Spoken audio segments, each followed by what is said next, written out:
Hey, what's happening, guys? Today we're making a keto mug cake with two of my favorite ingredients, chocolate and peanut butter. Basically, we're making a mug cake that's kind of like if a Reese's peanut butter cup made a baby with a low carb mug cake. That would be today's mug cake recipe. Now, if you make this thing right, the peanut butter turns into almost like a lava in the center of the cake, and it gets really ooey gooey. It is so delicious. It's how I like making the cake, and it's how I'll show you how to make the cake as well. That said, let's jump right into the recipe, make this low carb keto mug cake. All right, so we're gonna start things off by taking out some butter and adding a half a tablespoon or 7 grams of it to a large measuring cup. Then when we've added it to the cup, we're gonna melt it real quick in our microwave. Now, after it melts, we're gonna add a large egg to the cup, as well as a 1/4 teaspoon of vanilla extract, and then we're gonna whisk all those ingredients together until they combine. Once that happens, we're gonna start adding the dry ingredients, and as you're seeing here, the first of which is going to be a 1/4 cup or 28 grams of almond flour. Next, we're going to sweeten up the mug cake, and of course, want to do this without adding any carbs or calories. So we're going to be adding 2 heaping tablespoons or 20 grams of confectioner swerve to the cup as well. Then, after we've added that, want to add some chocolate flavor to the mug cake by using a tablespoon or 5 grams of unsweetened cocoa powder. And finally, we're also going to add a half a teaspoon of baking powder and a nice pinch of salt to really bring out all the chocolate flavor in the cake.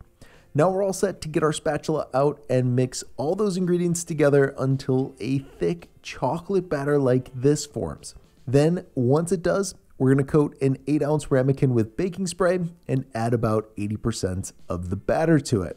So that's looking pretty good. Now we're going to evenly distribute the batter in the mug, and then we're going to cook it for just about 30 seconds.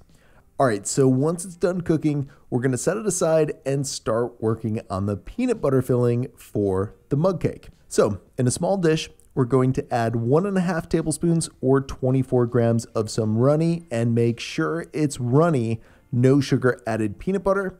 Then once we've added that, we're also going to add a half a tablespoon or 7 grams of butter to the dish, and then give that a quick melt in the microwave.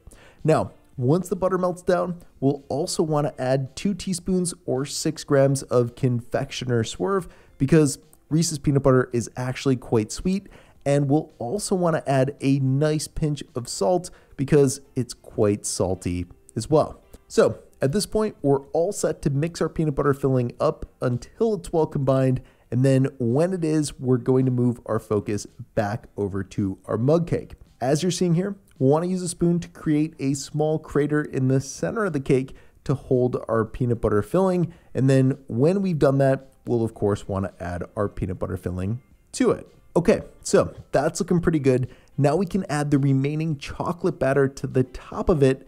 And a pro tip here is to work the cake batter to the edges of the cake so that you'll end up with almost a peanut butter lava type of thing going on in the center of your Reese's peanut butter mug cake.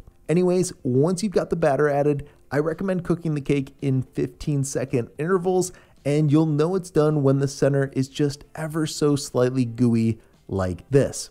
And there you have it. That is how to make a Reese's keto mug cake. As always, for more info on today's recipe, check out the video description below, and I hope you enjoy it.